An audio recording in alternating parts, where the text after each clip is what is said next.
she's a Hollywood success story, an Aussie entertainment industry insider who's offering a helping hand to other homegrown actors in their quest to crack Tinseltown. And you're watching The Morning Show. Have a listen. No. Okay, keep going. Actress Kim Jackson has made a name for herself, starring in a variety of TV and film roles stateside. And now, based on her experiences, she's penned a book targeted at other Australian wannabe stars who have their sights set on conquering LA. The Hollywood Survival Guide for Aussie Actors debunks the hype and mystique around the TV and music biz, revealing the truth behind its glossy veneer. Wow, that's quite an intro. Kim joins us live now. Welcome to the program, Kim. Cheers. Now, there's been a dramatic increase in the number of Aussies making a name for themselves over there. It appears that every new big movie that comes out has got an Aussie star. What's going on over there? Why do they love them so much? Aussies are so easygoing. They're professional, they're hardworking, they're talented, and I think because LA's so far away, only the really talented, intelligent, professional ones sort of tend to be exposed to the American industry. So when they meet an Aussie, they assume that they're going to be the same as all the others they've encountered. Okay, tell us about your experience moving to Hollywood. I worked with a production company for 6 months. They went under. I lived in a storage room for 3 months in a basement that I swear was haunted. And then I literally spent a ton of time wasting time and not knowing where to get auditions and not knowing where to go and who to meet and what would be the best thing for me to do. And I guess that's part of the reason I wrote the Hollywood Survival Guide, because I wanted other Aussie actors to not waste their time when they're going to LA, or even Aussies in Australia when they want a film and TV career. Okay, what's the big piece of advice in the book? Tell us about the book.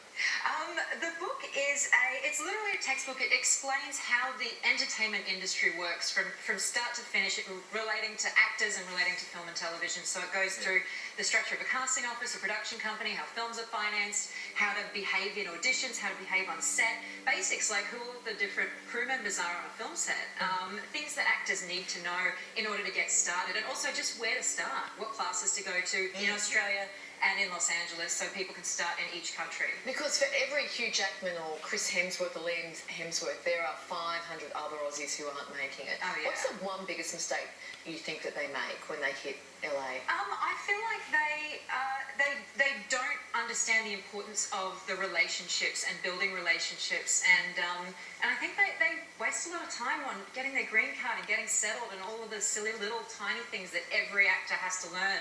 And I guess the idea of the book is to just save them that little bit of time at the start. What's the key ingredient? We hear persistence a lot, but it's definitely persistence. There's more to it than that, right? No, I would say, it's definitely persistence. It's a marathon, not a sprint, but I would say it's just honesty, being a good person and working as hard as you possibly can, because these professionals, the people at the top of their game, they're non-stop from the minute they wake up till they go to bed. But they also are well-rounded people, so that makes them interesting to watch on screen.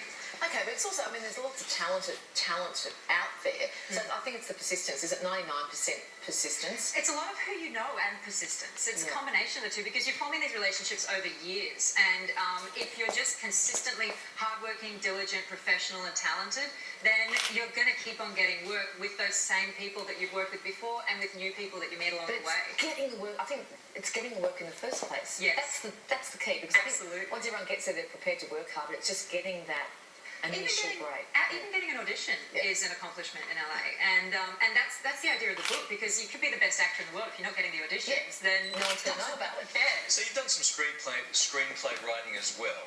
As have you, I hear. Which is why I'm sitting here on the morning show.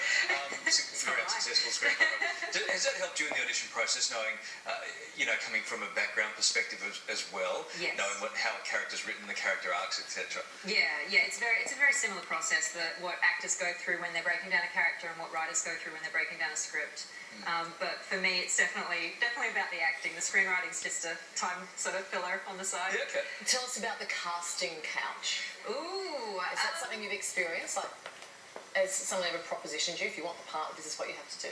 Not specifically. See, if you go through an agent and a manager and you go through a casting director, it's really unlikely that someone's going to sit there in a casting room and proposition you. That's more likely to happen in a social setting, or really in a social setting, when you're out at parties or out at the wrong events and lunches and meeting the wrong people. And I guess the idea of the book and of understanding the industry and how it works is that you're less likely to be swayed by someone who's promising something, because if you know how it works, you're not going to be convinced of the wrong things.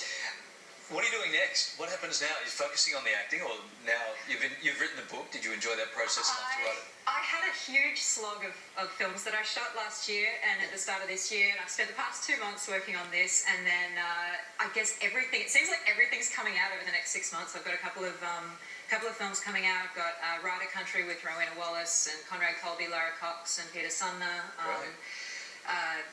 Snitch with Dwayne Johnson and Susan Sarandon and Barry Pepper, who's a fantastic actor. Fantastic. Yes, there's a couple of things coming out, and then obviously just more jobs from there. Good stuff. All right. Good to chat. Yeah, Good to cheers. chat. Look forward to sort of flipping through to see more of the sequel. No, you're not reading that. No, because you get all fancy pants. I'm going to go be a Hollywood star. You're not allowed to read it. You're staying right here. Thank you, Kim. Cheers. Oh, and everyone, you can go to the HollywoodSurvivalGuide.com to find out where to get the book. Okay. Well, we're going to give a plug here. The Hollywood Survival Guide for Aussie actors is available to buy now. For more info, see our website and we'll point you in the right All direction. right for you. Thanks. Just ahead, etiquette at the office. Should new workplace training involve lessons in manners and grooming? Yeah, before that, Karen mixes things up just a little bit. Thanks, guys. Wouldn't it be great to be able to make smoothies, yogurt, ice cream, dips, soups, energy drinks, and snow cones all in